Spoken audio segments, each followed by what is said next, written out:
Hi friends, welcome to Telugu defence news. ఈ వీడియోలో Pakistan failed martial Asim Munir వల్ల పాకిస్తాన్కి జరిగిన మరో అవమానం గురించి మాట్లాడుకుందాం. ఇజ్రాయెల్ హమాస్ యుద్ధాన్ని ఆపడానికి ప్రపంచ దేశాలు ఎంత ఇబ్బంది పడుతున్నాయో తెలిసిందే.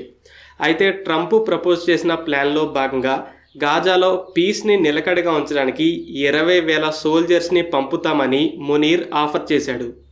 ఇది పైకి ఒక ముస్లిం దేశం ఇంకో ముస్లిం దేశానికి సపోర్టుగా ఉంది అనేలా కనబడుతుంది.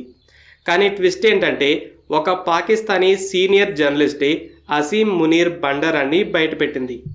మునీర్ ఒక్కో సోల్జర్కి $10,000 ఇవ్వాలి అని ఇజ్రాయెల్ని డిమాండ్ చేశాడు. అయితే ఇజ్రాయెల్ బ్రూటల్ రిప్లై కూడా ఇచ్చింది. ఒక్కో సోల్జర్కి జస్ట్ $100 ఇస్తామంది. దీనితో ఇది పాకిస్తాన్కి మరో గ్లోబల్ ఎంబారస్మెంట్ అయింది. ఇది సోషల్ మీడియాలో బాగా వైరల్ అయింది. తమ ఆర్మీని హీరోగా చూసిన పాకిస్తానీస్కి ఇది మింగుడు పట్టలేదు. సో పాకిస్తాన్ గ్లోబల్ స్టేజ్లో మరోసారి పరుగు తీసుకుంది. మరి ట్రంప్ ప్లాన్ ఏంటి? అసలు పాకిస్తాన్ దేనికి సైన్యాన్ని పంపుతామంది? ట్రంప్ ఐడియా ఏంటంటే ఫస్ట్ హమాస్ వాళ్ళ దగ్గర బందీలుగా ఉన్న ఇజ్రాయేలీస్ మొత్తాన్ని వదిలిపెట్టాలి. ఆ తర్వాత ఇజ్రాయెల్ అడ్డుపడకుండా గాజాలోకి ఫుడ్, మెడిసిన్స్, బిల్డింగ్స్ని కట్టడానికి వాడే మెటీరియల్స్ని వెల్లనిస్తుంది. ఇందులో మోస్ట్ ఇంపార్టెంట్ పార్ట్ ఏంటంటే ఇంటర్నేషనల్ స్టెబిలైజేషన్ ఫోర్స్ ISFని క్రియేట్ చేయటం. ఈ ఫోర్స్ ఏం చేస్తుందంటే పాలస్తీన్ పోలీసులకి ట్రైనింగ్ ఇవ్వటం, ఇజ్రాయెల్ హమాస్ల మధ్య మరలా ఫైట్ జరగకుండా ఆపడం, గాజాలోకి వెపన్స్ రాకుండా స్టాప్ చేయడం, అలాగే గాజాలో ఇల్లు, స్కూల్స్ లాంటివి కడుతున్నప్పుడు వాటికి సెక్యూరిటీ ఇవ్వడం. ఈ ISF 2 సంవత్సరాల పాటు గాజాలో పీస్ పోకుండా చూసుకోవాలి. ట్రంప్ ఈ ISFలో మా అమెరికన్ సోల్జర్స్ ఉండరు, మీ ముస్లిం అరబ్ దేశాలే చూసుకోవాలని వాళ్ళ మీదకి నెట్టేశాడు.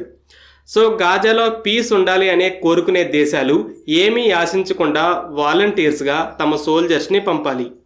ఈజిప్ట్ 5,000 సోల్జర్స్ని పంపుతామంది. ఇండోనేషియా 4,000 మంది, అజర్బైజాన్ 1,500 మంది సోల్జర్స్ని పంపుతామన్నాయి.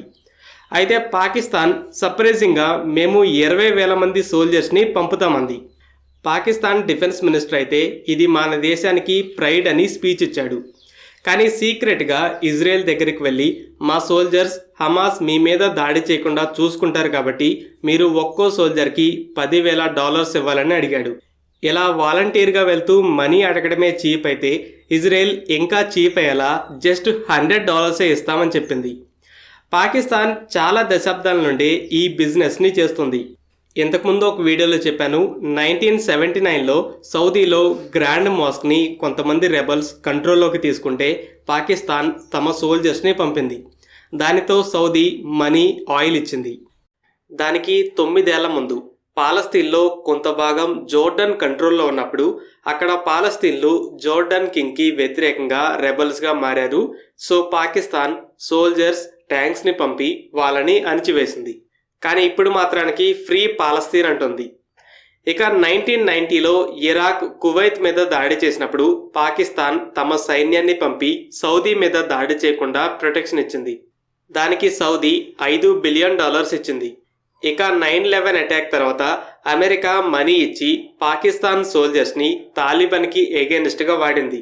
కానీ ఆ తర్వాత ఇంటెలిజెన్స్ రిపోర్ట్స్ ఒక పక్క ఇలా అమెరికన్ మనీని తీసుకుంటూనే ఇంకో పక్క ISI తాలిబాన్కి కూడా హెల్ప్ చేస్తుందని చెప్పాయి. అప్పట్లోనే కాదు, 2022లో ఖతార్ ఫుట్బాల్ వరల్డ్ కప్కి ఎక్స్ట్రా సెక్యూరిటీ కావాలంటే పాకిస్తాన్ 4,500 మంది సోల్జర్స్ని పంపింది స్టేడియం బయట బ్యాగ్స్ని చెక్ చేయడానికి. ఈ స్టోరీస్ అన్నీ ఒక క్లియర్ పిక్చర్ ఇస్తున్నాయి. పాకిస్తాన్ ఆర్మీ తమ దేశ ఫైటింగ్ ఫోర్సే కాదు, ఎవరైనా మనీ ఇస్తా అంటే సోల్జర్స్ని రెంట్కిచ్చే ఫోర్స్ కూడా. అమెరికా, సౌదీ, జోర్డన్, ఖతార్ అందరూ డబ్బు విసిరేసిన వాళ్ళే. అయితే ఇప్పుడు ట్రంప్ గాజా పీస్ ప్లాన్లో ఇంటర్నేషనల్ స్టెబిలైజేషన్ ఫోర్స్ అనగానే దీన్ని మనం క్యాష్ చేసుకోవచ్చనే ఆశతో ఏకంగా 20,000 సోల్జర్స్ని పంపిస్తామంది. కానీ చివరికి $100 అవమానమే మిగిలింది. ఫ్రెండ్స్, ఈ వీడియో మీకు నచ్చినట్టయితే లైక్ చేయండి. అలాగే మరిన్ని డిఫెన్స్ అప్డేట్స్ కోసం మన ఛానల్ని సబ్స్క్రైబ్ చేసుకోండి.